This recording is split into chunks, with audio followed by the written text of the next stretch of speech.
Paulo Pinheiro ao programa da Auditoria Cidadã. Muito obrigado, bom dia para vocês, muito obrigado pela oportunidade. Já é a segunda vez que eu estou participando do programa de vocês, sempre um sucesso. Espero que vocês, depois do programa prontinho, vocês mandem para a gente o link para a gente poder passar nas nossas redes sociais também. Foi um sucesso da última vez que eu passei lá, muita gente me mandou mensagem depois, elogiando aí o trabalho de vocês também. Muito obrigado pela oportunidade. Tá bom, vamos começar fazendo um panorama rápido da sua trajetória. E a gente sabe que você foi diretor do Miguel Couto ao longo de 14 anos da sua vida, foi diretor e vice-diretor.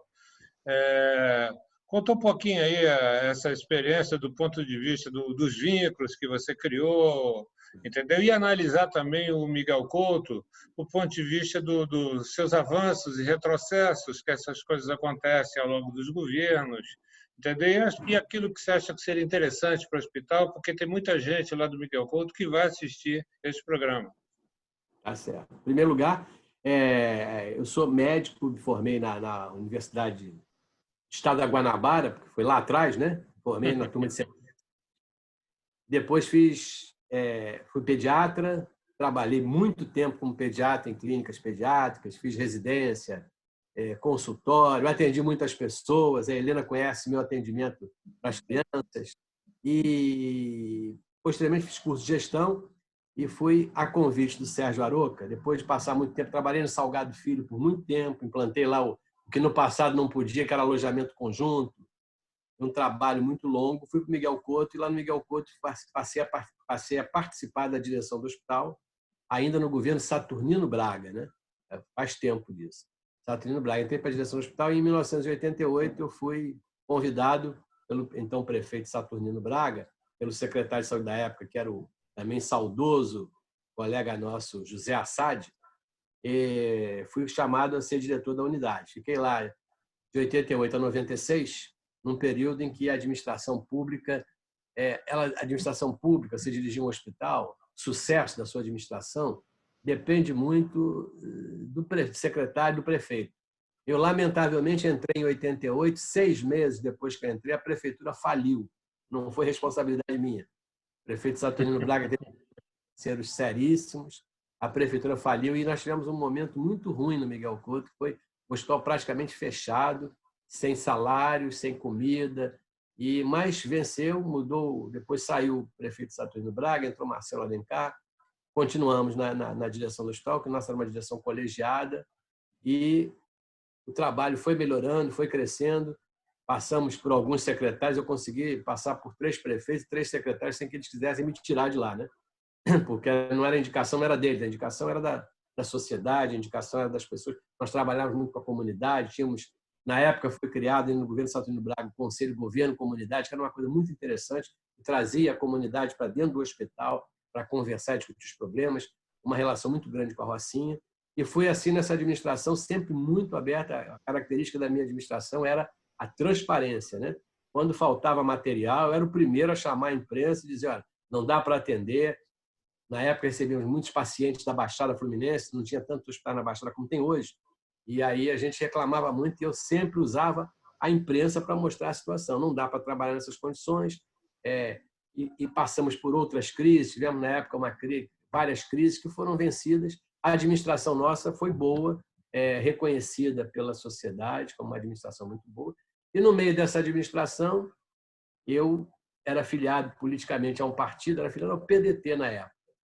E fui procurado pelo meu amigo, também outra saudosa lembrança, o Sérgio Aroca, que era da Fiocruz, que era deputado federal. Sérgio Aroca, na época do PPS, foram buscar meu passado do partidão, e o Sérgio Aroca fez um convite dizendo o seguinte: você não é mais diretor do hospital, você é um cara que tem que falar para a sociedade em geral, eu quero levar você para o PPS, eu quero que você seja candidato a vereador.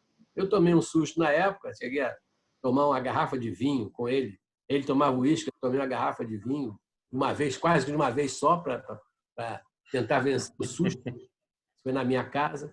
E aí, depois de um certo tempo, pensando, conversando com as pessoas que me rodeavam, aceitei o convite e fui eleito vereador em 96 para a Câmara Municipal. na tentativa de levar para a Câmara um trabalho da saúde, tentar discutir mais a saúde, trazer a saúde mais para a discussão política e técnica, tentar juntar algo que sempre foi muito difícil, a técnica com a política. Quando misturadas, dão sempre muito problema, mas a gente tentou levar isso para a política. Os meus mandatos, eu fui vereador em 96, entrei em 97, 98, aí fui deputado estadual a partir de 98, 98 até 2006. Depois saí, tentei ser deputado federal, não, apesar de eu ter feito uma votação bastante expressiva, fiz mais de 30 mil votos, eu perdi por 1.000 votos para o então candidato, que depois foi prefeito de São Gonçalo, e como essas coisas da política são complicadas, ele entrou para deputado federal e 15 dias depois saiu do partido que o elegeu, foi embora. Depois até foi prefeito de São Gonçalo um tempo. E aí fiquei sem mandato durante 2 anos, mas aí discutindo política de saúde, montei até uma estrutura para fazer trabalhos na saúde. Trabalhava já na Fiocruz, né? Porque fechei quando estava no Miguel Couto já, fechei o consultório, vi que não dava para compatibilizar o consultório com a vida de diretor de hospital. Eu sempre fui, por concurso, funcionário da prefeitura e funcionário do Ministério da Saúde. Depois que me elegi, me licenciei, como deputado estadual, me licenciei dos dois. Depois, como vereador, eu voltei a exercer o meu trabalho na prefeitura, só que aí eu fui emprestado para trabalhar na área que eu trabalhava mais. Eu não era mais pediatra, eu era gestor. Fui trabalhar na Escola de Saúde Pública, no horário que eu tinha livre, no horário da manhã, trabalhar na Escola de Saúde Pública, na escola de governo, discutindo, trabalhando, passando a minha experiência e tentando juntar essa experiência de pesquisa da Fundação da Escola de Saúde Pública, da Fundação Oswaldo Cruz, para o trabalho na Câmara. Fiz um acordo, um convênio entre a Câmara Municipal e a Escola de Saúde Pública para trazer as discussão de orçamento, discussão científicas, para tentar trazer um pouco para dentro da escola. Mas isso foi em 2006, não foi? Eu saí da prefeitura, eu saí do mandato de deputado estadual em 2006. Aí eu fiquei 2007, 2008 fora, apenas trabalhando na Fiocruz, trabalhando nesse trabalho que eu tinha na Fiocruz e na prefeitura. Depois, em 2009, eu fui eleito vereador outra vez, já na eleição que foi eleito o Eduardo Paes, eu fui oposição a ele, já estava no PSOL. Eu passei pelos partidos, fui eleito vereador pelo PPS, que era, teoricamente, uma continuação do Partidão, e não foi, lamentavelmente. Roberto Freire levou o PPS para um caminho que não era o melhor. E aí, no governo, quando eu era deputado estadual, e ainda vinculado eleito pelo PPS, houve um grave problema aqui do PPS, que o PPS resolveu mudar o seu DNA, né? E de ex-partidão passou a querer apoiar o Sérgio Cabral e o Eduardo Paes. E aí eu já era vereador, e na época era até vice-presidente regional do PPS, e aí começaram a fazer uma pressão enorme para dar apoio ao Sérgio Cabral e dar apoio ao Eduardo Paes. Eu não concordei, eles tentaram me convencer, não me convenceram, e aí eu fiz um acordo com eles que não dá para continuar no partido, que pensava, eu tinha feito 3 campanhas eleitorais de combate, de briga contra o governo do Eduardo Paes e o governo do Sérgio Cabral. Em todos os meus programas de televisão eu tinha críticas duríssimas à terceirização da saúde, à contratação de OS, tudo isso eu tinha críticas, e aí eles queriam que eu rasgasse todos esses vídeos, todos esses programas do passado e fosse apoiar o Eduardo Paes. Eu não aceitei, e aí combinamos que cada um ia para o seu lado. Eu sairia do partido e eles ficariam na vida, prosseguiria a vida assim. Eu fui para o PT na época. E aí, um mês depois de eu mudar de partido, eles entraram na justiça para cassar o meu mandato, dizendo que era infidelidade partidária. E aí, depois de uma luta longa na justiça, que me deu muito trabalho, eu mostrei que infiel foi o partido. Quem mudou de opinião não fui eu. Eu continuei com a mesma opinião quando entrei para o partido. Eu continuava com o DNA do Partidão. Eles é que passaram do Partidão para o Centrão. E aí, eu, na justiça, ganhei o meu mandato e eles perderam a causa de tomar o meu mandato. E aí, eu fiquei no PT, entrei no PT, porque era um partido que eu sempre trabalhei muito parecido, pensava muito como as coisas estavam acontecendo. Ainda Fui líder do PT na Assembleia Legislativa por um tempo bastante grande. E depois aconteceu o que acontecia quando começou aquela confusão toda de Zé Dirceu, uma confusão um pouquinho grande dentro do partido, problemas muito graves no partido, a gente tendo que defender políticas dentro da Câmara. Eu cheguei a ter um momento de um discurso como deputado estadual no governo tampão da Benedita, que foi 6 meses antes da eleição da Rosinha. Eu era o líder do PT. E aí a Benedita assumiu e começou a seguir os mesmos caminhos, as mesmas políticas que eu tinha condenado veementemente do Garotinho. E aí eu, como líder do partido, subi no plenário e fiz um discurso violentíssimo contra a política do meu governo. Quando eu era líder, eu fiz um discurso contra. Evidente que foi uma brigalhada danada. Nesse dia até o Paulo Melo era deputado, falou: esse aqui é um deputado que eu aprecio, ele dá porrada no governo e dá porrada no governo dele também. Então, essa vida. Chegou o momento que era impossível continuar no PT, e aí eu já tinha, no início, na criação do PSOL, eu tinha sido convidado, mas aí achei que era muito precoce ainda, mas aí, depois de ser impossível continuar essas coisas todas que aconteceram em volta, que a gente começou a assistir problemas graves de uma parte do PT que errou muito, né? Não é o partido em si, mas parte do partido levou para muitos problemas naquele momento, aqui no Rio de Janeiro, muitos problemas, e aí eu resolvi sair fora e fui para o PSOL, onde estou até hoje. Estou no mandato, estou no 3º mandato de vereador nesse período. Eu tive um mandato de vereador 2 anos, 97, 98, 2 mandatos de deputado estadual, onde eu fui líder do partido, onde eu fui presidente da Comissão de Saúde na Assembleia Legislativa, e agora 3 mandatos, 2 de oposição ao Eduardo Paes e 1 de oposição ao Crivella.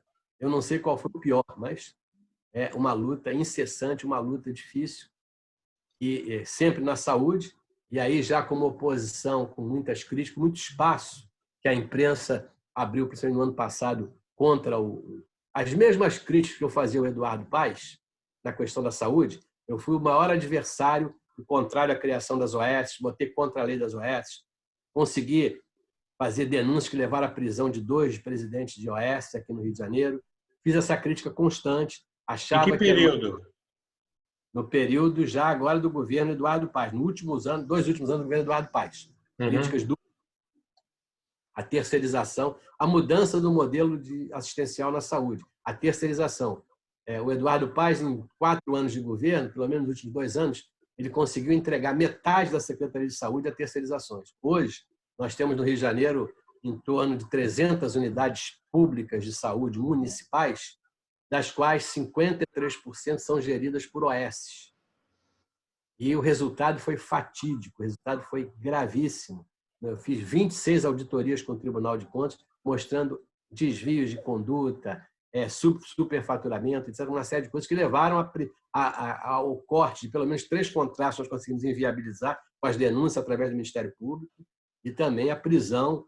Aquele pessoal da Biotech foi preso lá levando anestésico de gente para usar nos cavalos, né, nos aras que eles tinham. Então, foi uma luta muito grande. Entrou o Crivella, venceu a eleição em disputa com o nosso candidato, do PSOL, e aí a oposição cresceu mais ainda e o Crivella fez uma total destruição. Se o Eduardo Paes tinha feito, apesar de ter feito corretamente o programa de saúde da família, a expansão da rede, a inauguração de muitas unidades, sem sustentabilidade, o Crivella destruiu a atenção primária. O Crivella, só no ano de 2017, 2018 e 2019, demitiu 5.000 profissionais de saúde que hoje estão fazendo falta. Demitiu e desestruturou toda a saúde do Rio de Janeiro. Durante todos os anos, ele não cumpriu o orçamento da saúde, tirou dinheiro da saúde para botar em outras secretarias. Foi um dos piores governos que nós tivemos em relação à saúde. O Eduardo Paes foi um governo difícil, porque ele usou um momento em que a facilidade de dinheiro era grande para fazer determinadas obras, e hoje nós, não é a prefeitura que está pagando, somos nós, cidadãos cariocas, estamos pagando aos bancos e ao BNDES, aos bancos e a bancos internacionais, os juros da farra da Olimpíada e da farra da Copa do Mundo, que ele e o Cabral fizeram aqui no Rio de Janeiro. Nossa, eu posso interromper o instante, o Leon? Ah, lá, vou falando, manda ver. Porque ele está dando um panorama que, olha, ele já Ele está na trincheira aí há muito tempo, né, Paulo? Velho de guerra, né? Eu estou dizendo que não é à toa que eu estou isolado aqui em casa, que eu sou do grupo de risco. Eu tenho 71 anos, né? Entrei para a política mais velho, já vi muitas coisas, acho que ainda não vi tudo, né? Quando a gente pensa que vê tudo, aparece o Bolsonaro para mostrar a gente que ninguém viu tudo na política, ainda tem muita coisa para ver. Anos e anos de luta pelo SUS, evidente, eu entrei na política das mãos dos formadores do SUS, da reforma sanitária, que foi o Aroca, e depois também teve problemas. O Aroca era um bom deputado estadual, mas se perdeu depois um pouquinho no PPS, mas sempre foi um camarada importante para a saúde pública. E sempre os meus mandatos, o meu trabalho sempre foi na defesa da saúde pública, na defesa da educação pública, na tentativa de mostrar ao cidadão como é que você trabalha dessa maneira.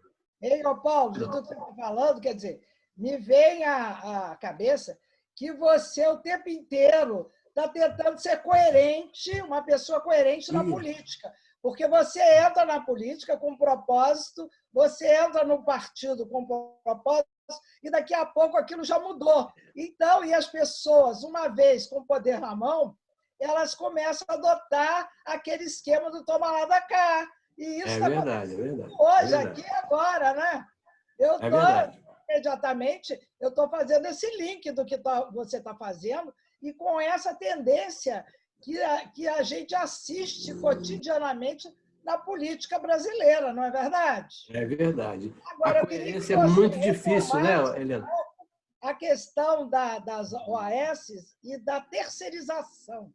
A terceirização na prefeitura, porque a gente fala muito em Estado mínimo, e aí, quando a gente tenta sair desse Estado máximo para o Estado mínimo, não dá certo.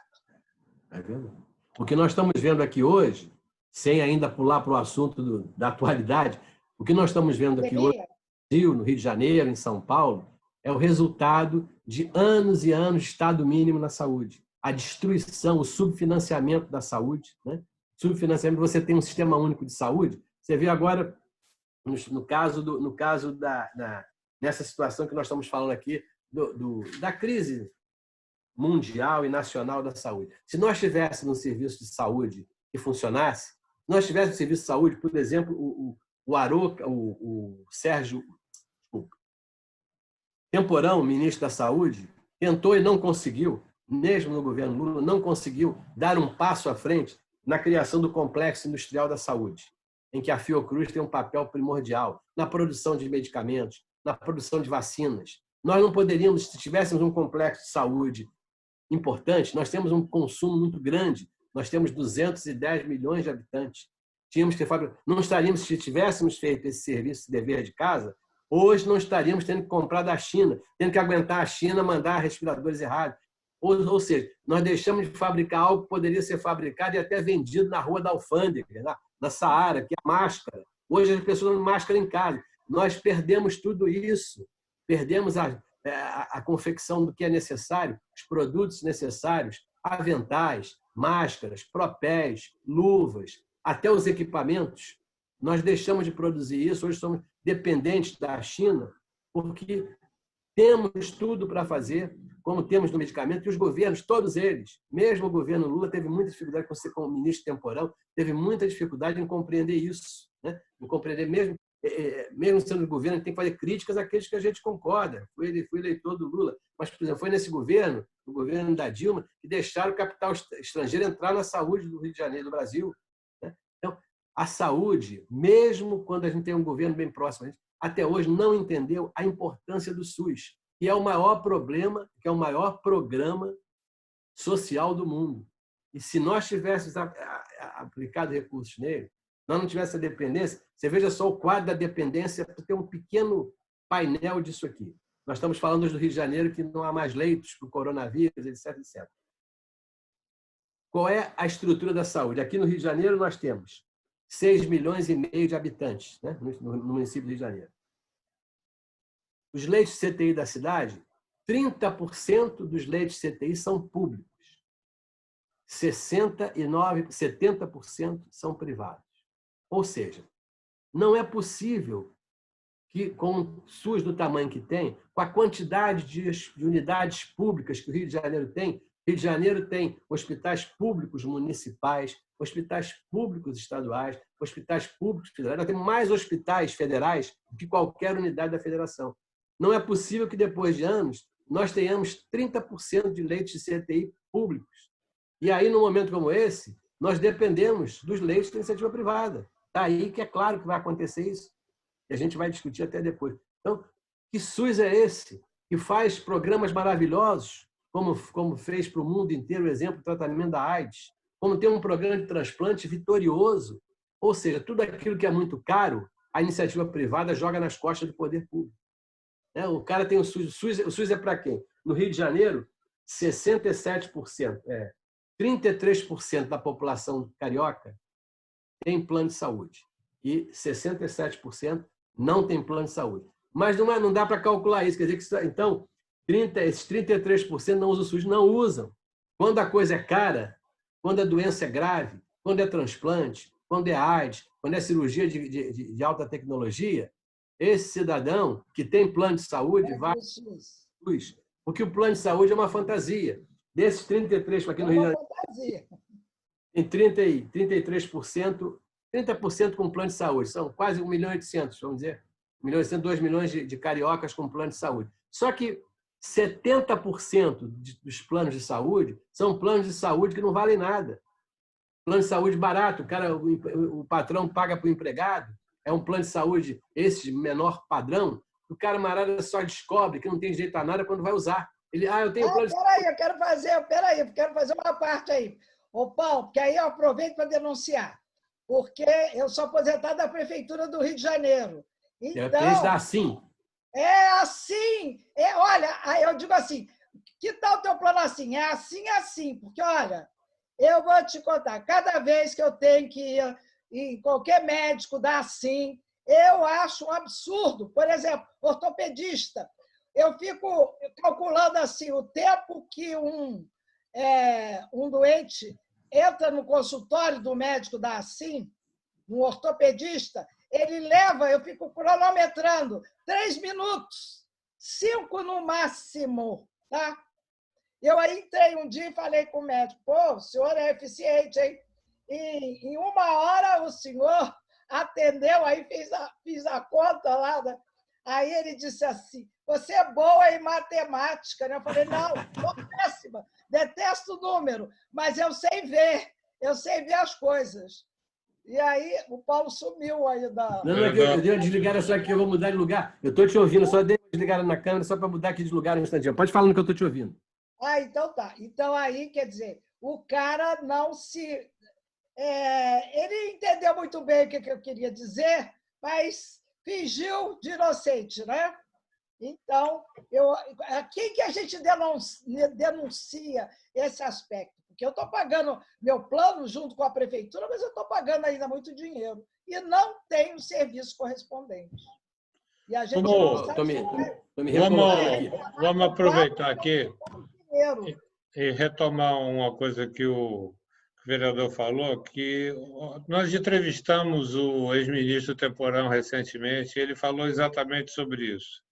Se tentou, na verdade, dar uma independência tecnológica, para desenvolvimento tecnológico na saúde. Não conseguiu. Na época que ele estava lá, ainda conseguia, vamos dizer assim, produzir 50% de uma série de insumos, equipamentos para a área médica.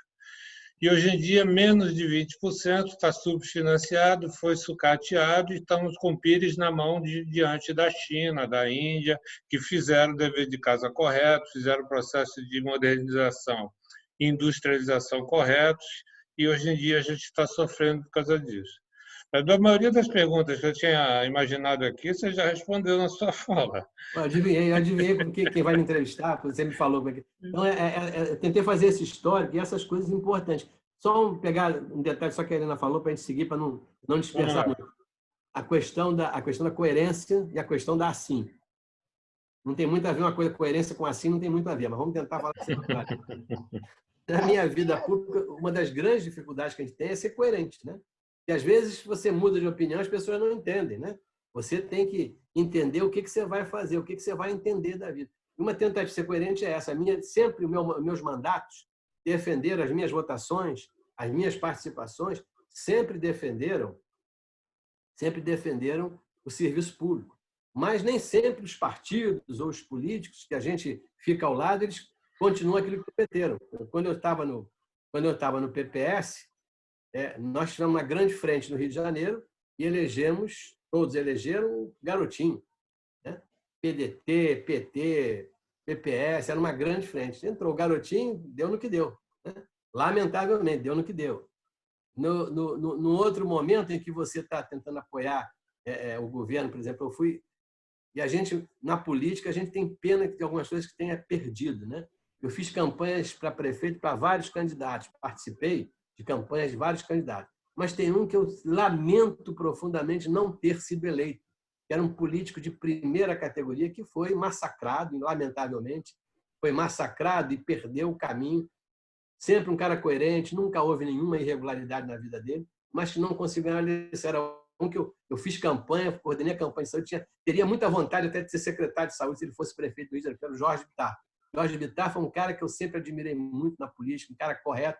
Lamentavelmente, era o último, nunca foi ministro dos governos, que é uma das injustiças que o Lula e a Dilma fizeram, e o PT, foi o Bittar não ser. Tanta gente que não merecia foi ministro nos governos do PT, e o Bittar nunca foi ministro de área, tinha várias áreas que ele podia ser ministro, mas nunca conseguiu ser ministro, e era um cara coerente. Então, você tem essas coerências da vida, você faz campanha com dificuldade em alguns momentos, aí as pessoas fazem campanha com você, quando chegam no cargo, mudam de opinião. Essa tentativa de eu não mudar de opinião, mesmo tendo que mudar de partido, porque a senhora muda de partido, que nem não tem... O PCB no Brasil existe, mas nunca teve a força para poder trabalhar um pouco mais, tem muita dificuldade.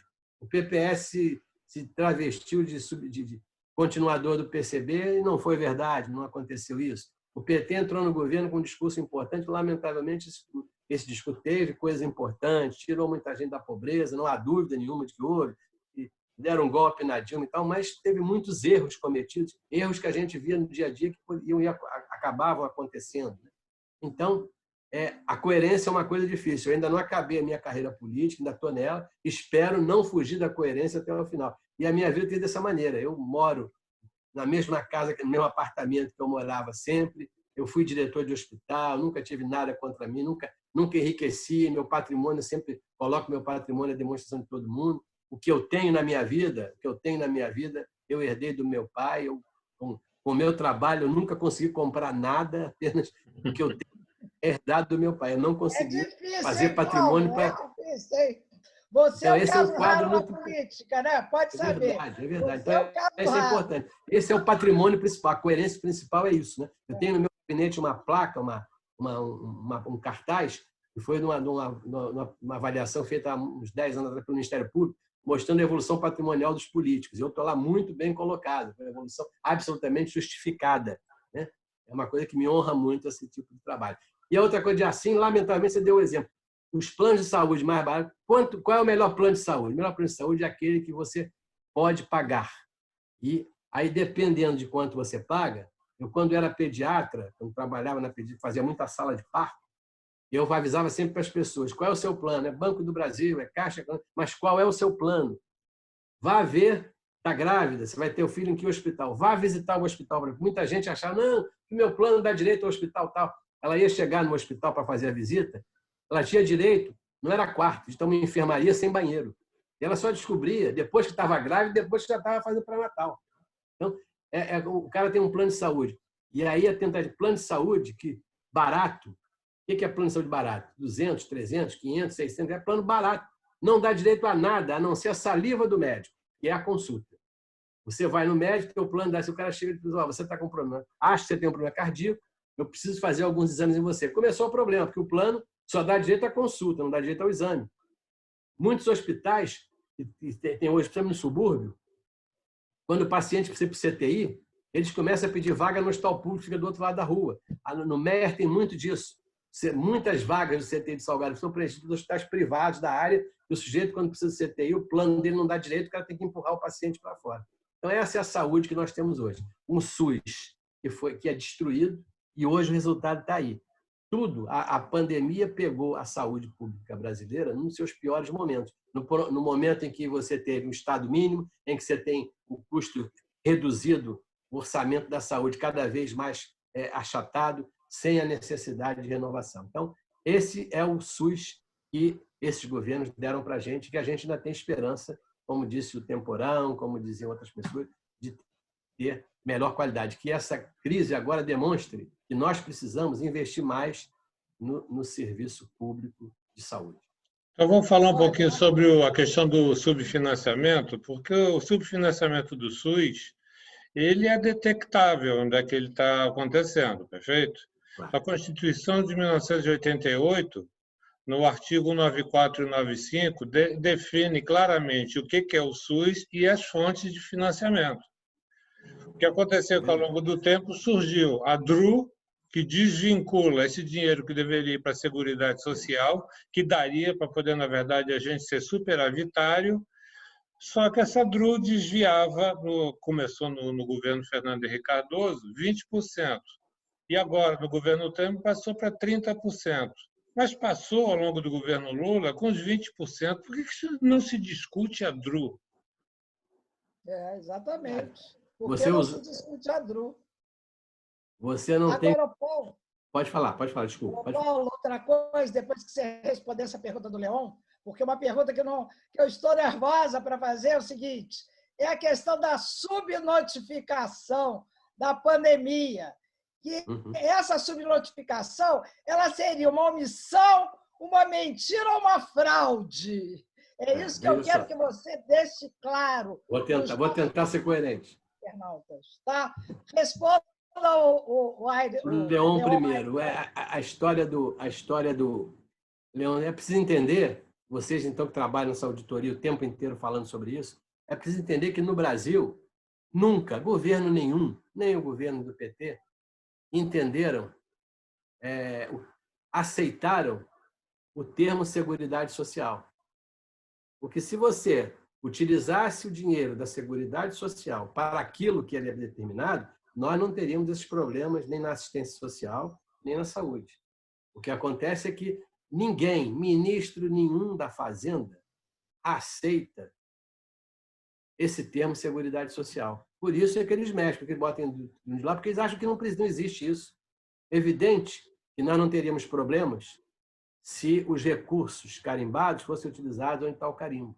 Mas eles sempre fizeram essa modificação. No Brasil, a Seguridade Social foi definida como o que ela é, ao contrário. Em relação a... Portanto, esse é um grave problema de subfinanciamento.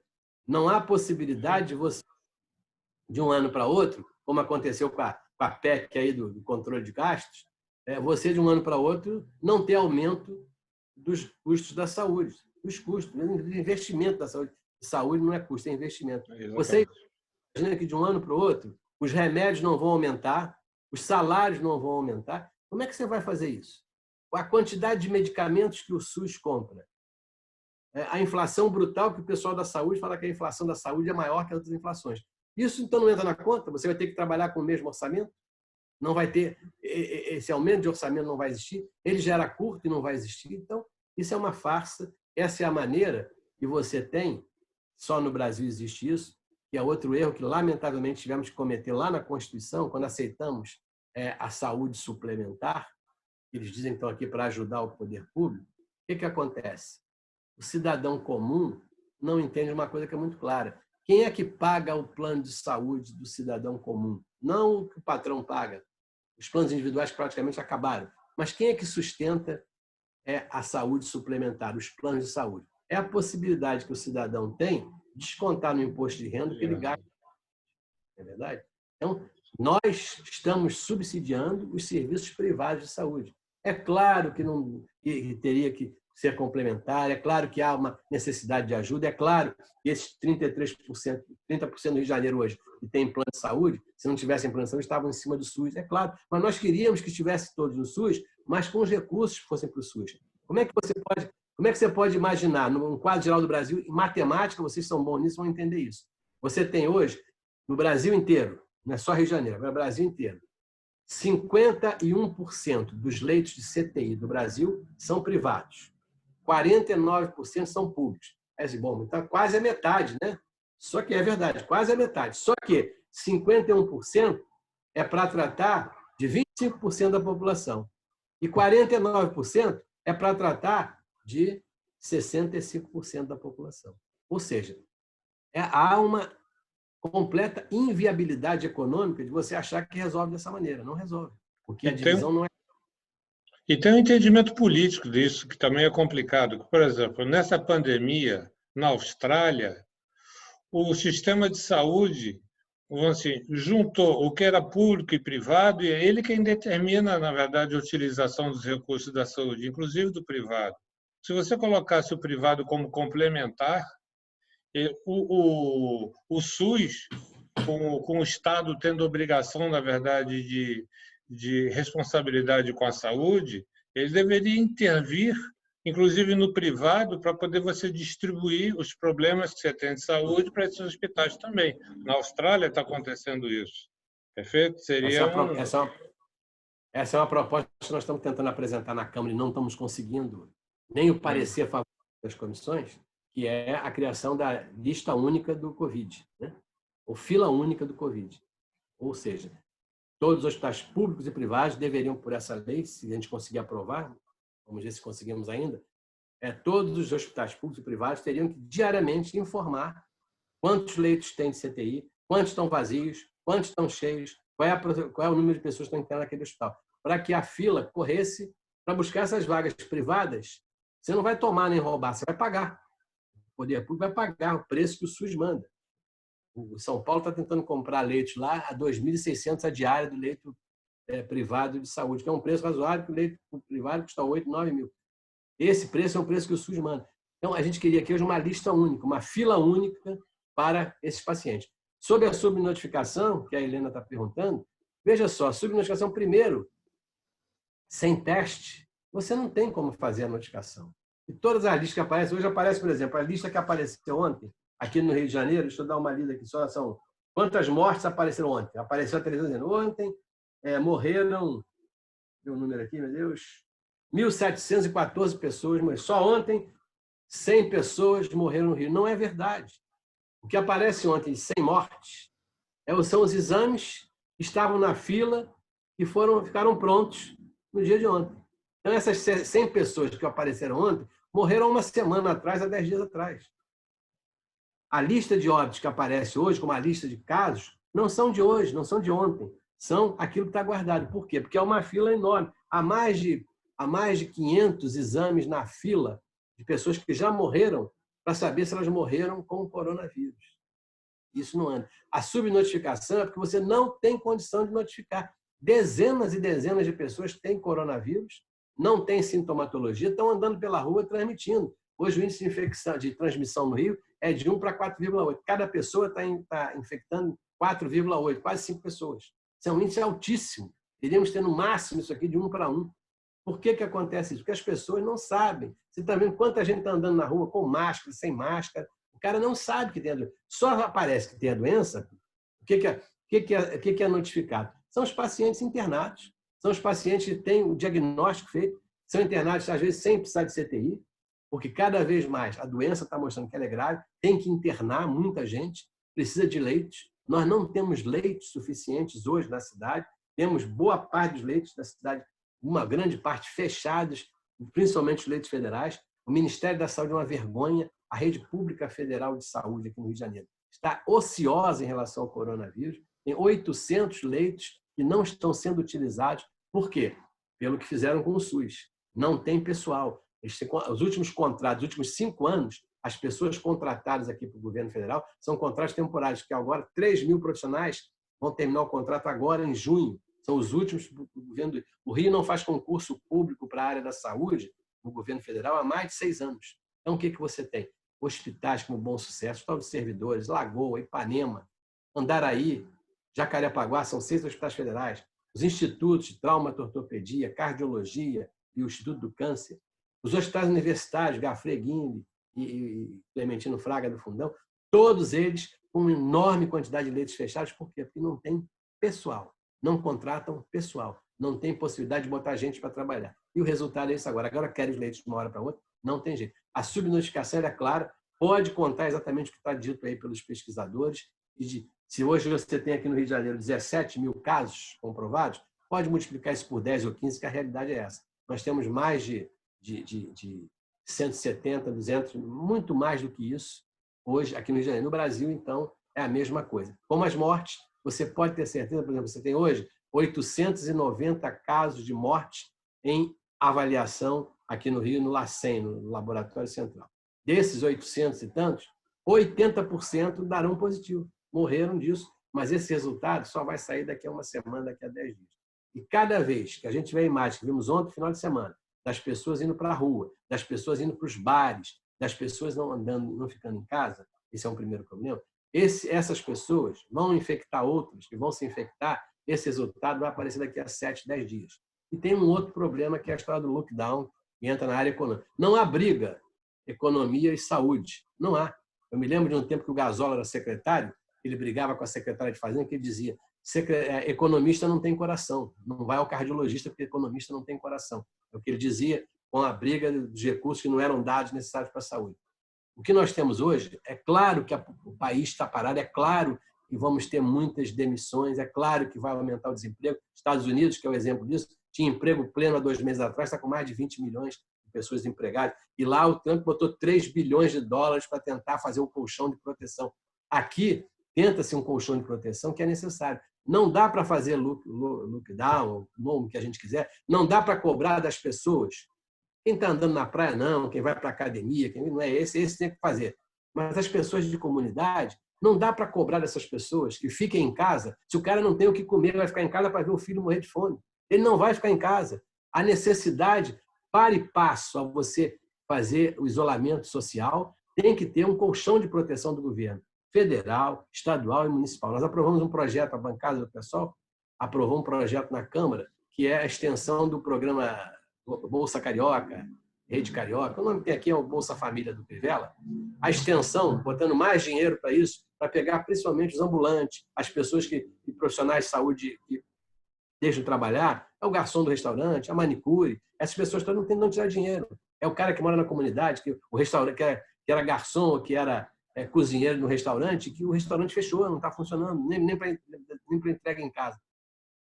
Esse colchão de proteção, aprovamos o projeto há mais de 3 semanas, o prefeito até agora não sancionou e não regulamentou o projeto. Então, não dá para cobrar de muita gente dessas comunidades, esse 1,5 milhão, 2 milhões de pessoas que moram em comunidade, não dá para cobrar essas pessoas que não saiam à rua. O cara vai decidir, ou eu vou jogar na sorte, vou tentar não me contaminar, ou vou buscar comida para o meu filho, para a minha mulher, para os meus filhos, para as pessoas que estão na minha casa. Então, não há como fazer esse tipo. Quando o presidente da República, isso não precisa fazer isso. Eu assisti uma entrevista no final de semana daquele sujeito que quase foi ministro da Saúde, aquele camarada que é deputado federal, até esqueci o nome do Rio Grande do Sul. Do Rio Grande do Sul. Aquele que foi ministro até agora há pouco tempo, e agora é deputado, voltou a ser deputado federal. Ele dizendo que corajoso foi o presidente da República dizer que não precisa nada disso. E com o Rio de Janeiro, São Paulo, tiraram todo mundo da rua e a contaminação é uma ignorância completa, mas eles dizem isso. Não é preciso fazer isso, não precisa tirar ninguém da rua, não. 70% das pessoas vão ter isso mesmo, e o cara que é velho vai morrer, que se dane. Então, se a gente não pensar no Rio de Janeiro, São Paulo, mas pensar no Rio de Janeiro, se a gente não tirar as pessoas da rua imediatamente, nós, em 1, 2 semanas, estaremos com todos os leitos abertos novos, hospitais de campanha, tudo isso superlotado, sem condições de abrir mais hospitais, e não terão profissionais de saúde para isso tudo, não teremos respiradores para isso tudo, não teremos equipamento de proteção individual para todo mundo, e vamos assistir aquilo que vimos em outros países. Como já estamos hoje. Hoje, segunda-feira, tem 450 pessoas em macas e em sofás, em leitos, em UPAs, em coordenações de emergência, em hospitais de emergência, precisando de leito CTI, o cara está com um negocinho no nariz respirando, mas sem conseguir a oxigenação necessária, precisando de um respirador para fazer ele respirar, e ele vai morrer, como a gente está vendo todos os dias, porque esse leito não vai aparecer se a gente não tomar essa providência. Mas, vereador, ao Rio ou ao Brasil? Olha só. Você se referiu agora ao Rio ou ao Brasil? Eu não entendi. Você se referiu a esses 450 que estão aí? No Rio de Janeiro. No Rio de Janeiro. Olha Mas só. olha só, eu queria voltar outra vez ao aspecto da subnotificação, porque, olha só, você disse sobre a testagem. Agora, tudo bem que o Brasil não tem a condição de comprar respiradores, ou compra e não chega, não vem, etc. Uma confusão completa. Agora, testagem, pelo amor de Deus. Então, por isso é que eu pergunto, essa subnotificação é intencional? Isso é uma fraude? É isso que eu quero, sabe, deixar claro. Porque o ministro que chegou aí disse que ele, primeira coisa, que ele quase não fala nada, ele tem a cara, ele parece ministro da morte mesmo, tem a cara de coveiro. Ele disse que ia comprar 400 milhões de testes, né? Não comprou nada até agora. O outro o ministro também, nada comprou. Intencional. Helena, veja só, o cara morre no hospital, né? Você vê o que é da subnotificação. O cara morre no hospital. Como é? O cara chegou no hospital passando mal, com sintomas, piorou do quadro, tem baixa oxigenação, não respira, vai para o respirador, aí fica lá 7, 10 dias, complica, tem lesão renal, tem lesão pelo corpo todo e morre. Como é que faz esse atestado de óbito? Síndrome respiratória aguda crônica. Não bota que é Covírus, não pode botar. Esse cara vai, o sangue dele é colhido, para esse paciente faz o teste. Mas ele morre sem o diagnóstico oficial, porque ele tem todo o quadro clínico, mas não tem o exame. Só entrará na estatística na hora que esse exame for feito e der positivo. Agora, e os outros que não têm sintomatologia, que têm a doença, ficam 7 dias com a doença e melhoram sem precisar de medicamento, sem precisar nada? Esses nunca vão ser feitos. É uma coisa absurda. Até a minha enteada, filha da minha mulher, que é médica, trabalha na Fiocruz, ela trabalhando em área de risco e tal, tem 2 filhos em casa e tal, ela começou muito bem de saúde, a filha começou a ter um resfriadinho, o filho também, ela ficou preocupada com os filhos, ela foi lá no hospital dela, fez o teste com o profissional de saúde. Testou positivo, sem sintoma algum. Ficou 14 dias em casa, nenhum sintoma, ela é jovem, nenhum sintoma também. Os filhos também não pegaram até agora. Se pegaram, ela não pôde fazer testagem nos filhos, fez só nela. Ou seja, ela é um caso de Covírus que entraria na estatística de que não tem nada.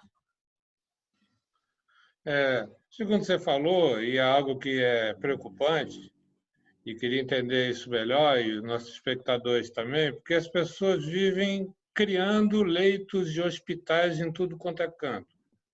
Mas, pelo que você falou, não tem profissional para isso, o que vai acontecer? Será que isso vai ser algo que não vai surtir o efeito que a gente imagina?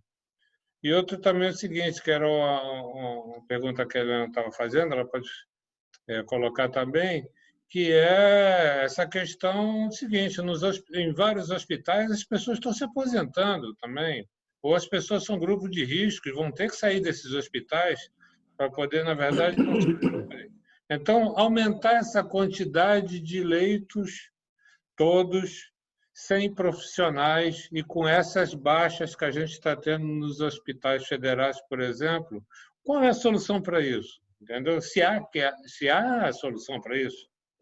A minha pergunta Paulo, peraí. Pode fazer. A minha pergunta, ela ia de encontro a essa realidade que a gente está ouvindo e que nós estamos sendo informados da maravilha que são os hospitais federais, todos montados, com respiradores, com isso e aquilo, que não tem médicos. Então, eu fico assim, estarrecida de saber que você tem toda uma infra e não tem um profissional para trabalhar nessa infra. E a quem a gente vai responsabilizar? Quem é o responsável por isso? E o que a Câmara dos Vereadores está fazendo? Vocês estão botando a boca no trombone? Como é que a gente pode mobilizar até a população? Sei lá como é que se faz isso, mas alguma coisa tem que ser feita, porque isso, na hora de tirarem os médicos cubanos aí de unidade de saúde, a medicina, os médicos, os conselhos, todo mundo bateu palma. E agora, José? Eu quero saber isso. Onde estão esses médicos para serem contratados? Bom, a história aí dos leitos, claro que num momento como esse, os leitos de campanha são necessários. Agora, além dos leitos de campanha, nós temos hoje mais de 1.400 leitos no Rio de Janeiro, federais, a maior parte, 800, estaduais e municipais, que poderiam estar funcionando para o coronavírus. Porque hoje não é só necessidade para salvar as vidas, não é só CTI. As pessoas, às vezes, com uma boa oxigenação antecipada, existe um aparelhinho que bota no dedo do hospital, aparece um pregador, que quando você se interna para fazer cirurgia, você bota aí, um pregador na mão que mostra a sua oxigenação. Quando você baixa, aquela oxigenação está abaixo do nível, 90 e alguma coisa, 90 e pouco, abaixo de 95, 94, às vezes 93, depende de cada lugar, você está oxigenando pouco no pulmão. E o pulmão já deve estar comprometido. Então, mesmo que você não esteja precisando do respirador para te ajudar a respirar, o catéter de oxigênio, uma capa que eles colocam para você ficar com o oxigênio concentrado, você vai ter o atendimento necessário. E tem que ser leito de enfermaria. Você não pode fazer isso na cadeira da UPA ou dentro de casa. Você precisa desses cuidados. Nesse momento, você usa algumas medicações hoje para tentar ver se o quadro não evolui. A oxigenação, se botar mais oxigênio, vai dar um jeito de ajudar essas pessoas. Então, esse é um quadro importante, por isso a necessidade de leitos comuns, não só leitos de CTI, leitos comuns de enfermaria são absolutamente necessários. E a questão, esses leitos, esses hospitais, o que nós precisamos? Dos hospitais de campanha e dos leitos que estão fechados, utilizados. Por que eles estão sem gente? Porque é a política de destruição do sistema de saúde. Os federais precisam de contratar, não é agora que vai conseguir contratar, agora está difícil de contratar, os médicos estão com medo, médicos principalmente estão com medo, não tem material de proteção, a situação é muito grave, a doença é muito nova, muito difícil. Esses profissionais trabalhar e tem que entender muito, não é só de pulmão, é de rim, é de hematologia. São pessoas que têm que estar muito bem preparadas para isso. E esses leitos têm que funcionar com essas pessoas. Por que não funciona? Por que está nessa situação? Porque os governos deixaram acontecer isso. A Prefeitura do Rio demitiu, no ano passado, 5 mil profissionais. Agora está atrás dele e não consegue contratar. Como é que você vai ter? O que vai acontecer? O quadro geral é o seguinte: nós estamos numa curva ascendente. Se as pessoas não saírem da rua, se continuarem como nós estamos hoje, com uma cobertura de 33% das pessoas só em casa, não chegar aos 70% das pessoas em casa, nós vamos ter uma evolução, uma pessoa contaminando 4, 5, vamos ter uma evolução rápida. Esses hospitais de campanha, hoje nós temos os hospitais de campanha que inauguraram no Rio, hoje está inaugurando mais um. Tem o do Rio Centro, tem o do Maracanã, hoje vai inaugurar o Parque dos Atletas. Tem aquele que o pessoal da Rede DOR abriu ali no quartel da Polícia Militar do Leblon. Esses todos funcionando, e mais todos abertos hoje, nós temos só 20% dos seus leitos estão funcionando. Por quê? Porque eles não têm os equipamentos, não têm o pessoal para isso. Então, hoje ainda não tem. Mas mesmo quando eles tiverem, eu acredito que se eles abrirem todos os seus leitos, 400 de um, 300 do outro, 200 do outro, daqui a uma semana a continuar nessa curva, em 1, 2 semanas, estarão todos cheios. E aí, que outros nós vamos abrir? Aonde vamos abrir mais leitos? Aonde vamos buscar? São Paulo, por exemplo, já está transferindo pessoas para cidades do interior que tenham condições de ter CTI, transfere da capital para abrir esse leito na capital, o cara vai para uma cidade do interior que tenha condição, que tenha menos agredida com isso. É uma situação muito grave, que não planejamos, ninguém podia imaginar o coronavírus, mas é imaginar a rede de saúde. Porque essa rede de saúde já tinha problemas, quase 10 liminares por dia a justiça aqui no Rio dava para pessoas pedindo vaga nos CTIs antes do coronavírus. E já morria muita gente que não conseguia vaga do coronavírus. E isso o pessoal da Defensoria conhece e denunciou isso perfeitamente. A questão do que podemos fazer, quem é responsável por isso? Governo Federal, Ministério da Saúde, Governo Estadual, Secretaria Estadual de Saúde e Governo Municipal. O que essa epidemia está mostrando é a desestruturação do sistema de saúde para atender o que é normal, nem o coronavírus. Nós estamos desestruturados para o normal. O SUS, as pessoas acham, tem que comprar plano de saúde, não resolve. Não há possibilidade de comprar plano de saúde. As pessoas que têm estão perdendo, ninguém está conseguindo pagar. Os planos individuais acabaram, ninguém vende mais plano individual. Os planos coletivos cada vez estão mais caros. Os planos de saúde estão tentando começar a vender planos de saúde individuais, que é uma mentira. O cara só tem direito à consulta e não tem mais nada. Ninguém vai conseguir fugir para a saúde privada.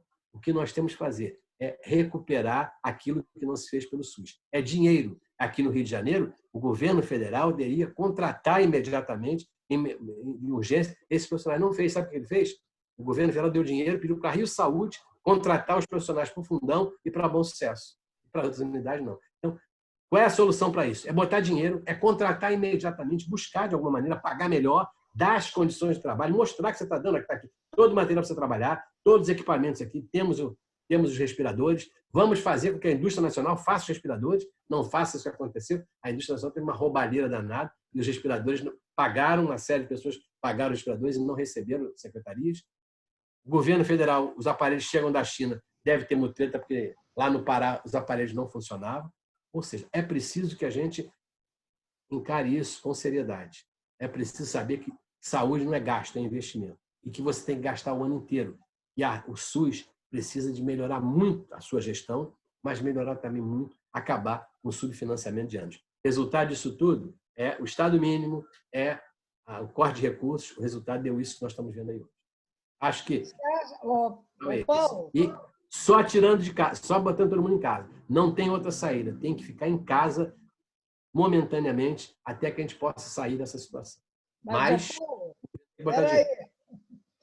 eu só queria saber se essa reforma da Previdência, que gerou tudo isso, não é?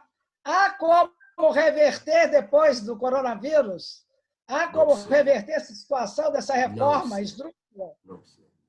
O que eu vejo é o seguinte, nós temos a gente indo para a rua, né? O cara indo para a rua defender a política do Bolsonaro.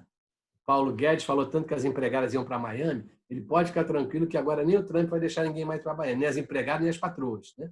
Esse é o resultado da insensibilidade. Dentro desse quadro, é importante a gente fazer uma análise política para poder ver que perspectiva de futuro que a gente pode ter. Porque não, a direita, como você falou, está mais organizada do que nunca. E já tem um Fora do armário. Já tem um movimento popular à direita, com as características que você colocou. E aí o que acontece é o seguinte, não sei se nós temos ou consigamos, mas essa análise que eu queria que você fizesse, a capacidade de formar uma frente que talvez não seja simplesmente uma frente de esquerda. O Temporão, por exemplo, no programa, ele estava defendendo uma frente de centro-esquerda, para, na verdade, você ter a capacidade de ocupação no espaço que nem o centro nem a esquerda conseguirão ocupar sozinho, entendeu? O que você acha? É verdade, eu também acho isso, né? O PT foi governo, a esquerda foi governo com o PT por muito tempo, nunca a esquerda se preocupou em preservar esse tipo de trabalho. Agora está se preocupando que os outros saíram do armário e pegaram um lugar que estava vago, né? Eu acho que essa frente centro-esquerda tem que entender, nós não podemos achar que nosso pensamento, o PSOL, que é um partido pequeno, eu não posso achar que só posso seguir se o Boulos for candidato à presidência da República. Eu não posso fazer isso. Eu tenho que ampliar um pouco mais. É muito difícil dentro do meu partido, por exemplo. É uma Kombi cheia de gente, cada uma querendo levar a Kombi para um lado. É difícil. A gente não consegue sempre aquilo que a gente quer. Esse pensamento, esse passo atrás, vamos ter que nos agrupar novamente para enfrentar o que aconteceu. Isso lembra muito a Constituição, a reforma sanitária. Evidentemente que nós não gostaríamos de fazer uma reforma, uma Constituição com coisas que estão na Constituição da Saúde, nós estamos vendo, mas foi o que deu para fazer na época. Teve que arrumar um jeito, a saúde suplementar teve que entrar, ou seja, uma série de coisas que não era exatamente o que os defensores da reforma sanitária queriam, mas foi o que deu para fazer naquela época. A mesma coisa eu acho agora. Nós vamos ter que repensar isso. O que é centro, o que é esquerda, né? Como avançar nisso? Como conversar? Como é que a gente vai fazer o Ciro Gomes conversar sem um trator com o PT? Como é que o PSB... Nós estamos um exemplo aqui no Rio de Janeiro, né? Nós estamos com uma grande dificuldade, uma candidatura de esquerda para a prefeitura. Uma grande dificuldade, não se consegue fazer, o PDT quer ser candidato, aí a briga dentro do próprio pessoal, brigas internas dentro do pessoal, ou seja, várias pessoas querem se candidatar a uma prévia no pessoal para ser candidatos a prefeito, né? O PDT com o seu candidato, o PT querendo apoiar, mas só apoia com um determinado... Ou seja, é difícil, mas não tem outro caminho. Ou as pessoas entendem.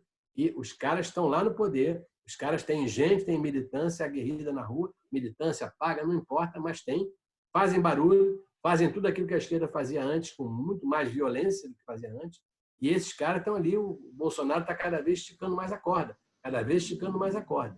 E a gente, se for depender apenas da reação do Rodrigo Maia, nós estamos roubados. Isso. Na Alemanha, na década de 30, houve um processo político que foi bem semelhante a isso. E pelo fato da social-democracia, do centro, dos socialistas não se unirem, acabaram dando no que deu. E, na verdade, acabou fortalecendo um partido que, no começo, tinha 11% só da ocupação dos votos e acabou ganhando na Alemanha e deu no que deu. Então, aqui também acharam que o Bolsonaro não ganhava, não tem jeito, tal, tá ele aí, tá fazendo o que ele é, está cada vez mais esticando a corda, cada vez mais falando coisas que não se imaginava que um presidente da República falasse, está falando e está tendo público para o que ele fala, que é a coisa mais grave é essa, está tendo público para o que ele fala. Não adianta ele fazer o discurso, né? Não adianta, está ali, tem pessoas que acham que deve ser isso, tem pessoas discutindo o fechamento do Congresso, ou seja, isso é muito grave e é preciso entender que não adianta a gente fugir disso. Eu estava analisando a questão das eleições. Na última eleição aqui no Rio de Janeiro, para a Prefeitura do Rio, nós tivemos entre votos nulos, brancos e abstenção, 33%. Ou seja, naquele período, há 4 anos atrás, 33% das pessoas não se deram ao trabalho de votar para prefeito da sua cidade. Depois elas reclamam que o cara aumenta o IPTU, reclamam do cara... Não adianta reclamar depois, as pessoas não foram votar. Você imagina numa eleição agora, numa situação como essa, qual vai ser o número de pessoas que não vai votar? Será cada vez menor. E isso facilita muito mais para que esses caras que estão aí tentando sair de dentro do armário e ganhar o seu espaço para radicalizar cada vez mais o discurso político no Brasil. é o seguinte, dá 2 mensagens. Uma para o cidadão e uma para os políticos, do ponto de vista mais geral, para a gente, com certa esperança de a gente construir algo junto. Primeiro, para o cidadão, primeira coisa hoje, se ele quer pensar no que vai acontecer no futuro para o Brasil, tem que ficar em casa, senão ele não vai conseguir pensar isso. Né? Tem que ser claro isso. Ou as pessoas se cuidam agora, ou não tem futuro para essas pessoas. Cada um daqueles que acha dessa maneira. E as pessoas vão morrer, não tem dúvida.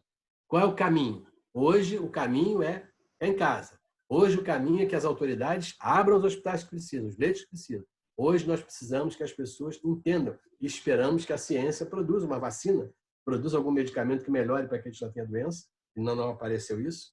Então, vários medicamentos sendo testados, não apareceu. E uma vacina que antes do ano que vem provavelmente não aconteça.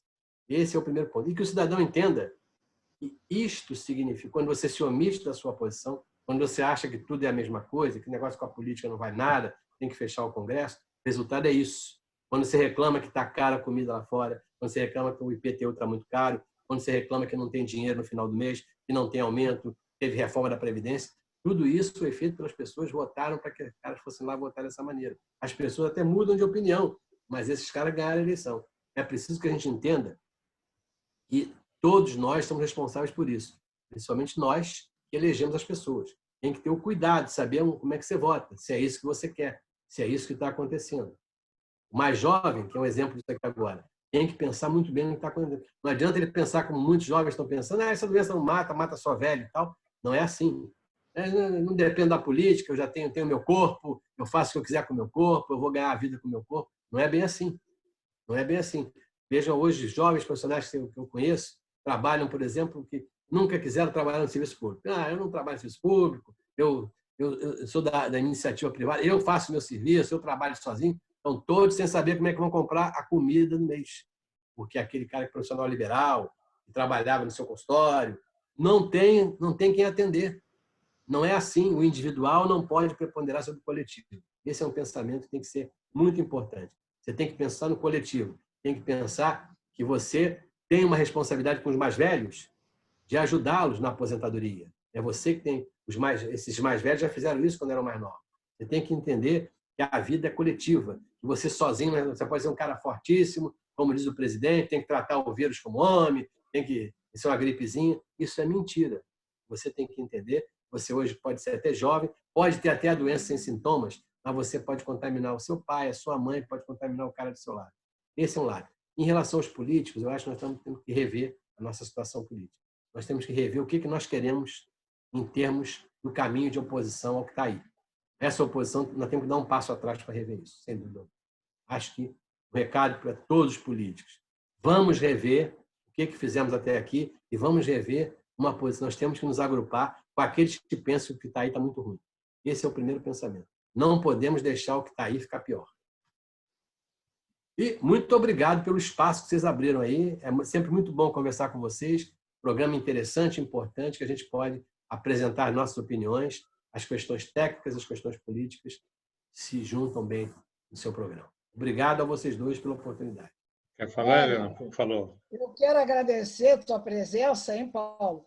E você mora no meu coração, e eu tenho só para fechar de dizer, porque eu tive 2 filhos, um deles, o mais novo, você que cuidou como pediatra. Eu não me lembro de nada que os médicos pediatras disseram ao longo desse período, mas uma coisa eu nunca me esqueci, que eu fui com um bebê que era sôfrego em mamar, né? E aí reclamar com você, ele está passando fome, eu não consigo alimentá-lo, ele chora demais. Aí você disse para mim: calma, calma, ele está bem alimentado, ele aumentou o peso, então o teu leite funciona, o teu leite está suprindo, fique calma, porque lá para os 2 meses ou 3, eu não me lembro bem, você vai introduzir um suquinho, uma aguinha, tal, e aí vai melhorar essa sofreguidão. Foi isso mesmo. Então, só isso que eu me lembro, hein? Continuo pensando da mesma maneira, viu? Continuo pensando da mesma maneira. Pois é, olha só. Para os meus filhos e para os meus netos. Então, ótimo, o Paulo. E eu tenho um médico que é Pedro Paulo, por isso que de vez em quando eu te chamo de Pedro. Tá certo, não tem problema. Valeu muito, hein? Muito obrigado. Muito obrigado também, Leon. Obrigado a vocês todos. Estou sempre à disposição de vocês. Não esqueça de mandar esse link para mim, que eu vou botar isso para frente no que for possível, tá bom? Obrigado. Claro, nós do programa Parabéns pelo trabalho de vocês. Nós do programa Auditoria Cidadão agradecemos muito a sua presença. Foi uma contribuição, vai ser uma contribuição muito grande, que quando a gente publicar, eu acho que muita gente vai se interessar. Espero que as suas palavras tenham penetração suficiente para poder fazer as pessoas refletirem e os políticos refletirem também. Esse é o momento que a gente precisa exatamente de reflexões como as que você colocou. Muito obrigado e nos vemos qualquer hora dessa. Obrigado, um abraço a você. Eu tenho que me controlar para não fazer continência. Um abraço.